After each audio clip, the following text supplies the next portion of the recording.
Now I've finished hitting my head on the shelf over there behind the camera, we can start the video.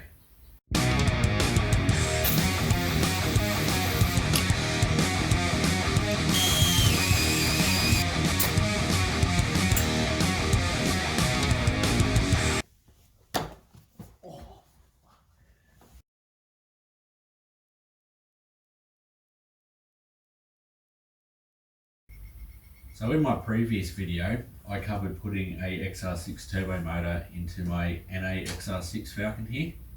I mentioned that I had a bunch of leftover footage from both tearing the engine down and assembling it to get it prepared to put back in the car. In this video, I guess I'll call it part 1, which is when I tore the engine down, fitted some valve springs to it, and then discovered that the engine actually had a bunch of problems with it, which meant it would require a rebuild. All of the footage from here on is filmed about a year ago when I got the engine ready to go on the car. Hope you enjoy. So I thought I might do a bit of a video here of putting one of these XR6 turbo motors into an NA Falcon like this XR6 here. I picked up this motor here off eBay for $1,000 of some dude I've never met before. I've never heard the engine run. I know nothing about its history. It could be junk for all I know. As you can see, it's got a bunch of oil leaks going on everywhere, all over it. It's had silicone put everywhere, trying to fix leaks. I don't think it's seen a drop of coolant in its day. It's overall pretty run down looking. I'm going to start off by stripping off all the accessories off it, the manifolds and all that sort of deal. Getting it on the engine stand and giving it a good degrease. Then I'm going to pull off the sump, timing cover and the rocker cover. Have a bit of a look what's going on in there, see if there's any troubles in the motor. I have already had the rocker cover off it and found that the camshafts are quite badly pitted, so I've got a set of those in the way. Let's get to it and see what we find.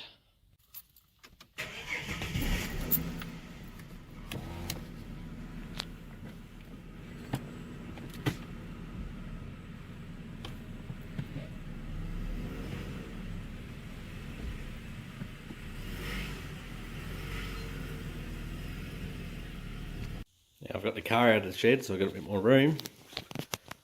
Get all these manifolds and everything off this motor, get it up in the crane there, give it a bit of a clean down. One of the first things I noticed as soon as I got this motor is that old mate has done an absolutely wonderful job of destroying the entire wiring harness on it for me.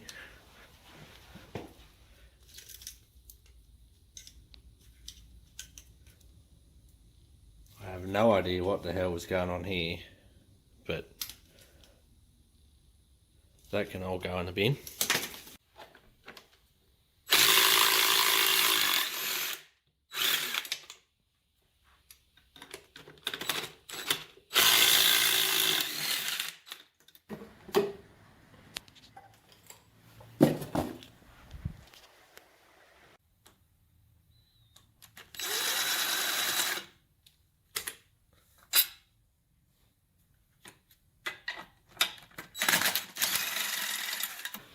Harmonic balance has got a couple of chunks missing out of the back of it,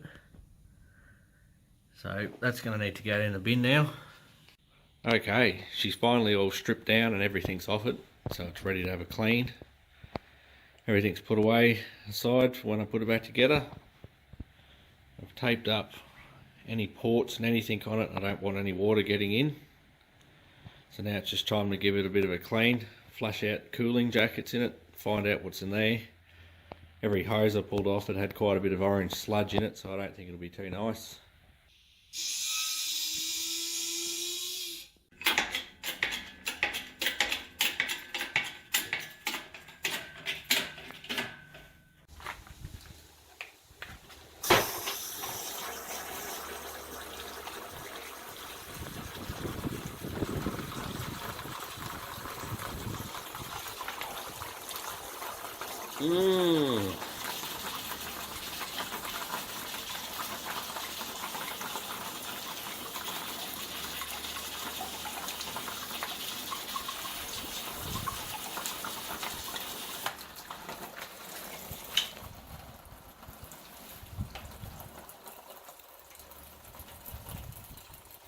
Don't fill your cooling systems with creek water, guys.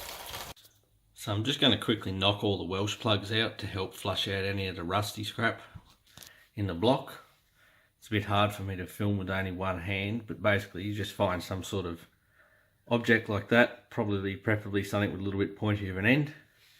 Just come along right around the edge there and give it a few good hits with a hammer. It should turn the Welsh plug in its side and you can pull them out with pliers.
The factory valve springs in all Barra motors pretty quickly becomes a limiting factor as soon as you start to increase power output of these engines.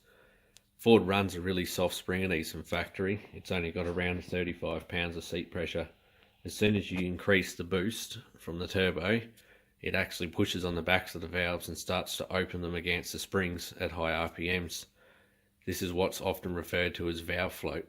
The solution to this is to remove the factory valve springs and replace them with a stiffer item. I'll be putting in this motor a set from Crow cams with a 95 pound seat pressure.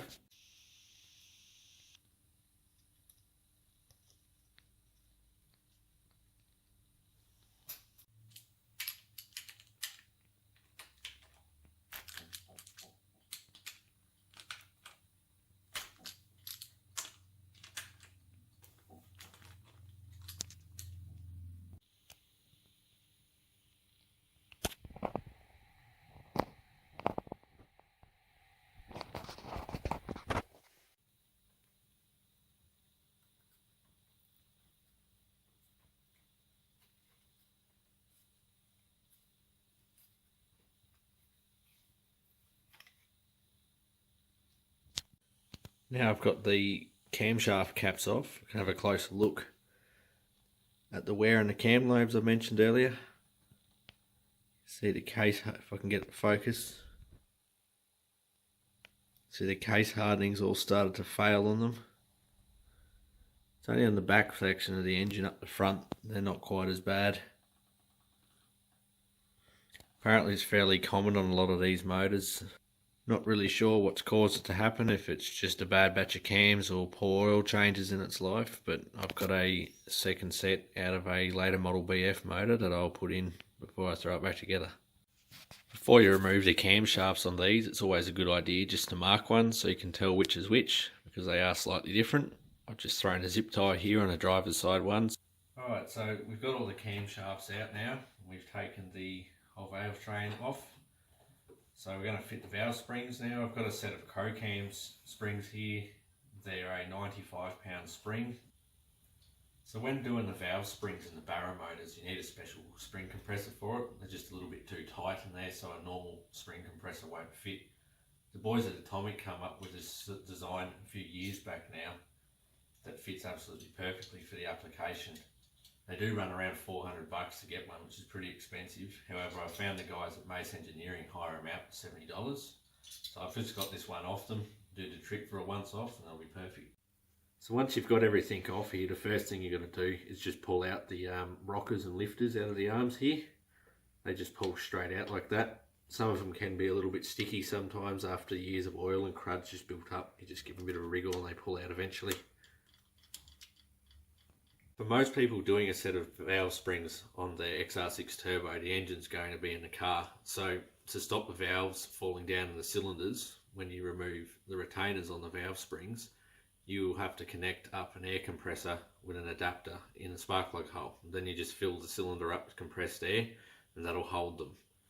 In this case, because the engine's not in the car, I don't really need to bother doing that. All I've got to do is make sure the piston's on top dead centre, and then when I remove the valve springs, the valves can only fall so far and I'll just sit on top of the pistons. All you've got to do to find top dead centre, or well, close enough, is just look down the spark plug hole as you turn the motor over. As soon as you see the piston get to the top and then stop, that's when you really need to be.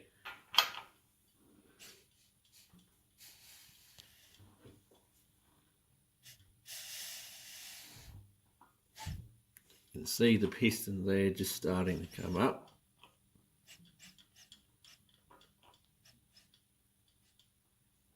So more or less so, once it starts to reach the top of the hole and stops moving, where you want to leave it. Before you go any further, I really do suggest just plugging up the spark plug holes here. It's very unlikely that anything's going to go flying, but the last thing you want to do is lose a retainer down the side of the engine. The head's going to come off and it's just going to make your day bad if you do that. Before you try and remove the valve springs, you need to just loosen the retainers in here. I usually just find any old thing and basically just come along and give them a bit of a tap with a hammer on each side, and you'll sort of feel it go a bit soft when you do that, and that'll just make sure that when you go to compress the spring, they won't get hung up and they'll actually free themselves.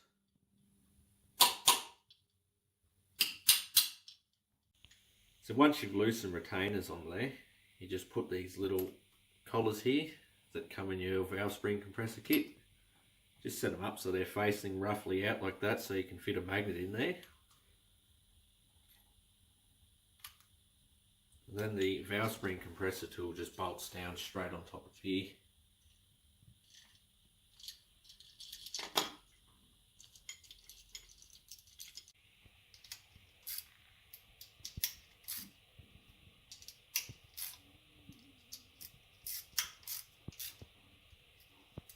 So once you've got the compressor all set up on here, basically all you got to do is just wind these down until the little collars in there start to pop out, and then you just fish them out with a magnet, back it off, and then the spring can come straight out. So just see when we start to get down there, you don't need to go too far.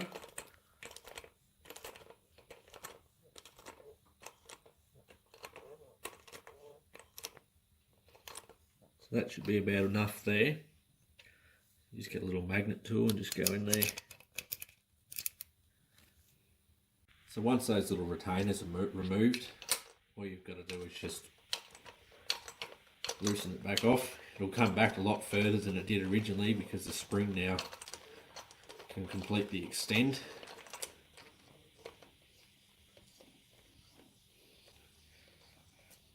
Now if all you were doing was just the valve springs, you could just leave it at this point here, pull out the little cap there, and it's got the little washer on the top, and you could just lift your spring straight out and you're good to go.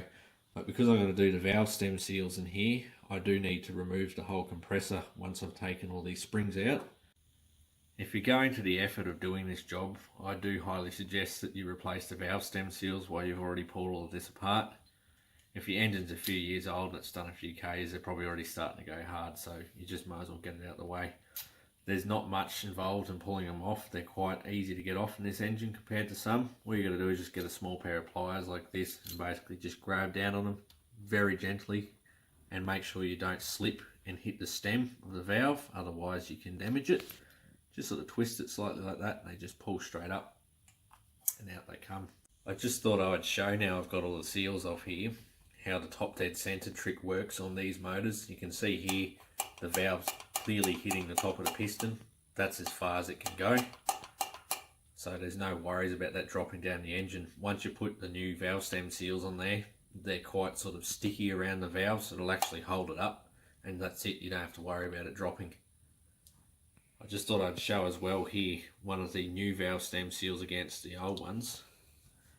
You can see here the spring has completely popped off and it's just gone all cracked in there. The rubber's brittle and old.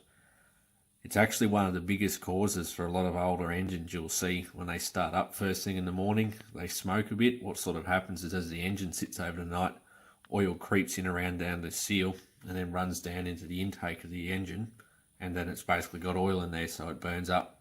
It'll also, when you're sitting, say, at a set of traffic lights and you go to take off, it will also make it smoke, because when the engine's idling, it's under a period of high vacuum, which means that there's suction on the intake, which will also pull oil past the seals. So to install the new seals, you just need to sort of find a socket or a tube socket that'll fit over the seal around the collar here. It'll just fit snugly like that. I've just got these here. They just go over. You just get the seal and basically press it straight back into the place it came off. Then you sit your socket over the top of it and just take a hammer and give it a few gentle taps. You don't have to hit it really hard, and you'll hear, as soon as it's properly seated, it'll sort of get a metallic sound to it.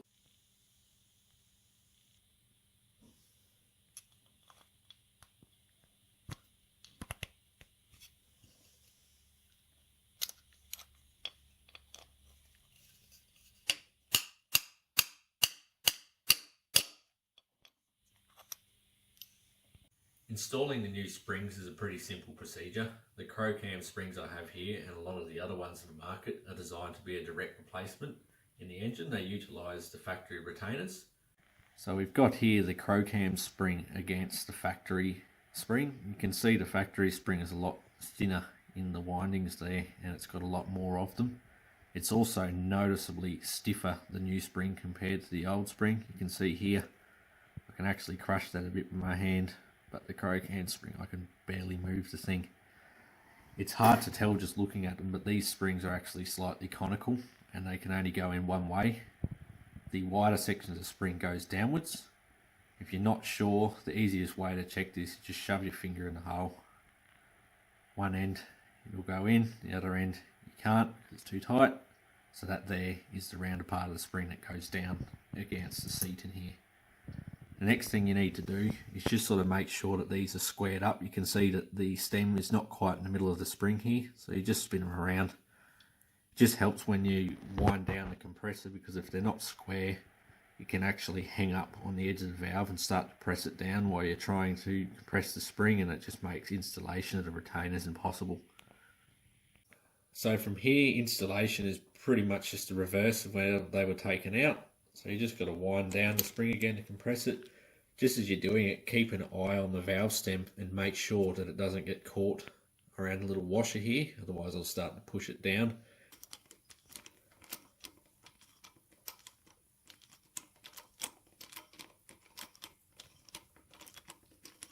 So you can see that staying nice and centralised in there.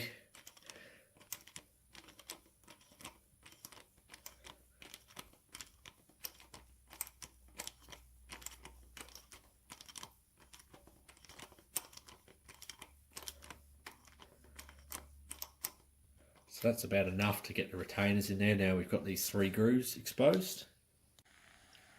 So these here are your little valve retainers. They just grip against the little slots on the back of the valve stem.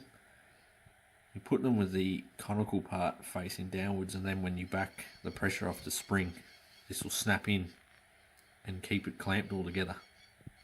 They do take a little bit of effort sometimes to get in here. You just got to fiddle with it. Sort of push them down in there. You'll feel when it snaps in against the groove, like so.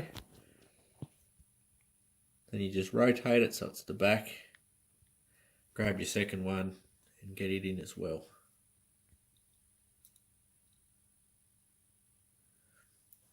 Once the pair of them are in like that and they're sitting nice and snugly, then all you have to do is just wind the spring back off, take the tension off it, and it will seat nicely. Just always take care when doing this step, because if they're not properly seated in those grooves, they can fly out at you.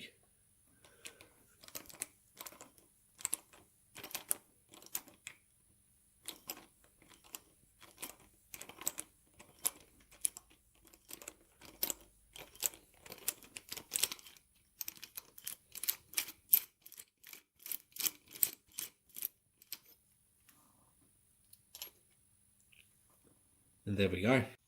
That's more or less so all there is to throwing a set of valve springs in the Barra motors. Obviously it's a little bit more effort to do with the engine in car than it is on a stand like this. You're still going to have the timing chain on the front of the motor, so you can't turn it over, and you're going to have to fill the cylinders with compressed air. That said, if you're careful about how you do it, take your time, make sure if the engine's in the car that you don't let the timing chain drop. It's not too big of a deal of a job to do. Now I've got the valve spring sorted, I just need to swap out these camshafts. I have a used set out of a non-turbo BF Falcon motor. I did actually just notice, however, there's no need to really mark which camshaft belongs to the driver's side or the intake. They have a little mark here down on the back which shows you which side they belong to. According to the Ford service manual here, the cam with a little slot closest to the front is the exhaust, and the one with the slot in the middle is the inlet. So all I've got to do now is just swap over the VCT sprockets off the front onto them, and they'll be ready to go back in.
So I'm going to put some Welsh plugs back in the engine now.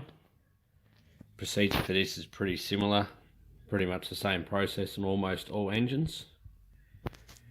So all you really want to do is just make sure that the hole where the Welsh plug goes is nice and clean. Get a little bit of 600 grit or something similar, wet and dry sandpaper, and just sort of clean out any rust and muck that's in there, just get a nice fresh surface. The replacement Welsh plugs I'm using are brass. That's what most of the aftermarket ones around seem to be. Usually engines are factory fitted with steel Welsh plugs. There's no real problem with these. They do rust out, and a lot of people hate them for that, but they don't rust out on an engine with a correctly maintained cooling system. If they're rusting out, it's a sign that the rest of the cooling system's been abused its whole life. Either way, we'll throw these back in. So I'm just using here a little bit of Loctite aviation sealant, non-hardening. I use this for all Welsh plugs. All you do is just paste a little bit of it inside the hole where the Welsh plug sits, and put a little bit around the Welsh plug as well. So once you've got your Welsh plug all coated up with sealant, you just line it up so it's square with the hole there and give it a few good taps here.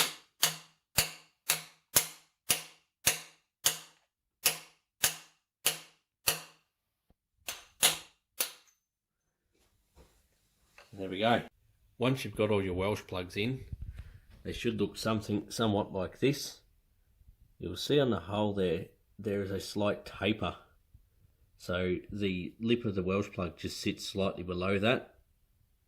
And once they're in that deep, that's as far as they need to go. I'm going to take care now of all the strip bolts in the head for where the exhaust manifold goes. All but the first 3 bolts and the bottom here were stripped out. The last guy that owned this engine was a total muppet and obviously just done them up way too tight before. So I'm going to drill them out and put what's called a helicoil in it. Basically a helicoil is like a spring-shaped thread that goes into the hole, and then it makes the hole the same size as the original bolt. So you drill it out bigger and then tap a thread to suit the helicoil, and then you put the helicoil in. The helicoil kits will come with a drill bit to suit it, a tap to suit it, and the helicoils themselves. All you really do for a soft alloy head like this is just lube the drill bit up. I'm just using a little bit of engine oil over here. Go slow about it. You don't want to go too deep into the head, otherwise you'll just drill through things. Try and hold the drill relatively straight and just drill slowly through it.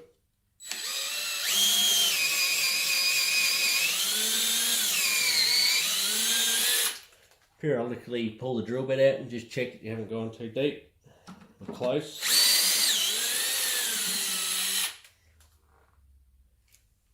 That's got it about sorted there. Next up, just spray the hole out with a bit of brake cleaner just to clean the metal filings out before you tap the thread.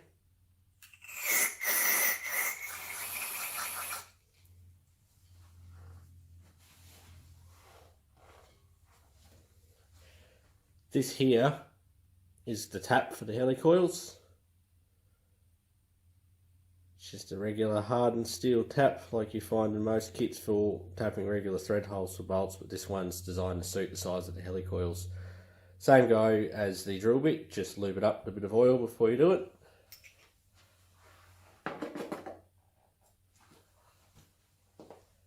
This one here fits on the normal socket. So all you got to do is just try and line it up straight, because if you don't, you're going to tap the thread hole so it's not nice and straight. After that, just slowly start turning it in, trying to make sure it stays straight. Once you've got a few turns in, it will sort of self-center itself and stay there. Don't force it. These are hardened steel, and if you snap it off in the hole, you're going to have a nightmare getting it back out of there. So just go slow. It shouldn't take much pressure.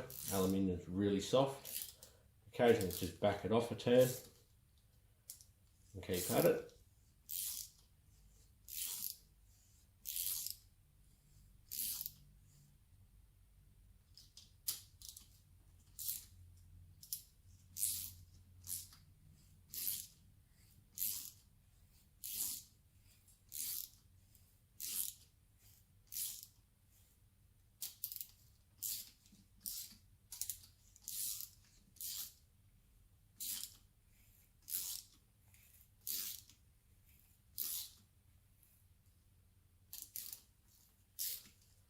We're getting close to the very bottom of the hole there, so as soon as it starts to become too tight, just about there, stop and pull the tap back out.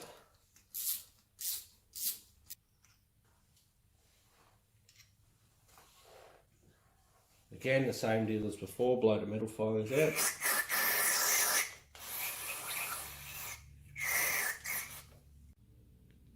After you've ran the tap through the hole, you should be left with a nice clean thread, ready for the helicoils to go in. This here is our helicoil. It's a piece of stainless steel wire wound into the shape of a thread. They thread straight into the hole, and then the inside of it ends up the sides of the bolt that you wish to screw into it. Installation of them just comprises of a tool that comes in your kit that slides down inside the helicoil and grabs onto this small little wire here. All you do is take your helicoil, line it up with the threads you just tapped, and just wind it slowly in.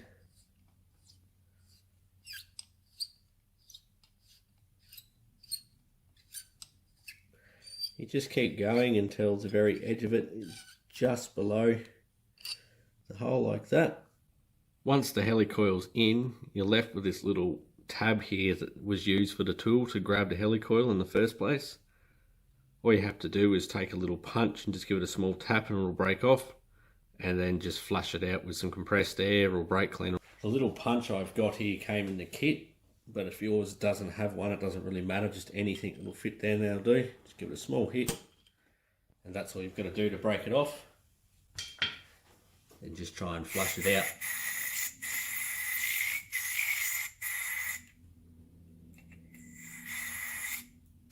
And there we go.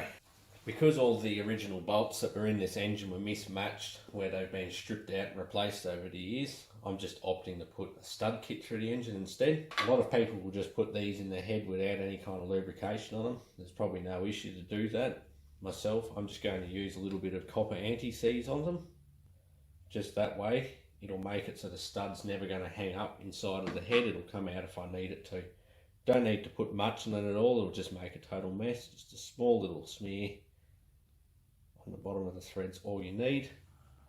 And then that should thread straight into our newly tapped hole without a problem. It's a good idea once you've thrown the timing chain on just to turn the motor over by hand a few times just to make sure it's timed correctly. If it's at all difficult to turn, don't force it, go back and check your timing. The correct timing for the Barras will have this little mark on the bottom of the crankshaft sprocket here, and the 2 dots on the very top of the cam sprockets facing upwards.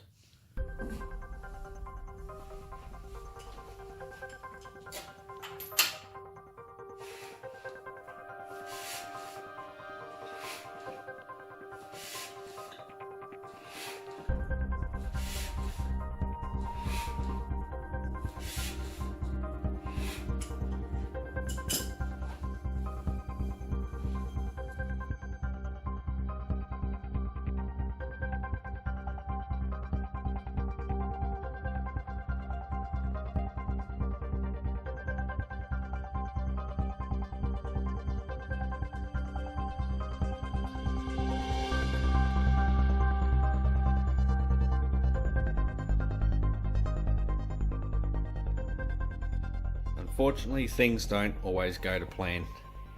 When I was putting the engine back together, I turned it over for a final time and discovered it wasn't building compression on cylinder number 1. Instead, it was just blowing air straight out of the intake port. Somehow I had missed that it had a faulty valve. I could have sworn that when I first got the engine home, I did wind it over and it had compression on all the cylinders. Because of this, I had to remove the head to have a look what's going on. I think from here I'm probably going to just give the whole entire engine an overall freshen up. Fortunately, the bores seem to have worn quite well. Cross hatching is quite visible inside of them. There is some slight scoring down the bottom there, which is sort of expected at this sort of mileage, and should hopefully be able to be removed with just a light hone. In some ways it may be a blessing in disguise that I had to remove the head from this engine anyway. Due to the garbage coolant that has been, or lack of coolant that has been ran in it for its entire life, it has caused a fair bit of corrosion in the water galleries in the head. You can see here at the back of the cylinder head, the corrosion has crept up very close to where the firing ring on the head gasket sits. Which is right there. There's only a few millimeters of material left before it would be straight into the cylinder. The machine shop will likely grind this back and fill it with some weld, and then machine the whole entire head back to fix that issue. Over at the front of the engine on cylinder 1 are the valves. They are overall cruddy and oily like the rest of the engine. The valve that is leaking in particular is this one here on the intake. There's also something a bit interesting going on with the exhaust valve on this cylinder. You can see the front one here is just really white and crusty compared to the rest. It looks like it has begun to burn. Either way, the machine shop will have to give this head a whole entire service, probably replace some valves. It's time I strip the rest of the engine down and see if I find any more hidden surprises as I go. Let this be a lesson to everyone. This is why you don't buy junked engines without seeing them run.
less so sums it up for this video.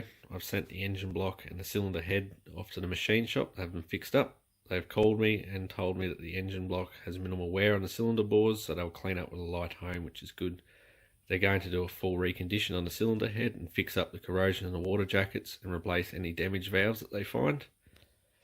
Other than that, when I pulled the engine down, I found minimal wear in the bottom end, which is good news. There was no damage on the crankshaft, no scoring or anything, and despite the filthy condition inside the engine, the bearings had minimal wear on them. So I should be able to get away with just putting a fresh set of bearings back in this and new piston rings and reassembling the engine from there. Other than that, I'm just got to wait now to get that back, and we should be able to put it all back together in part 2 of the video. Thanks for watching.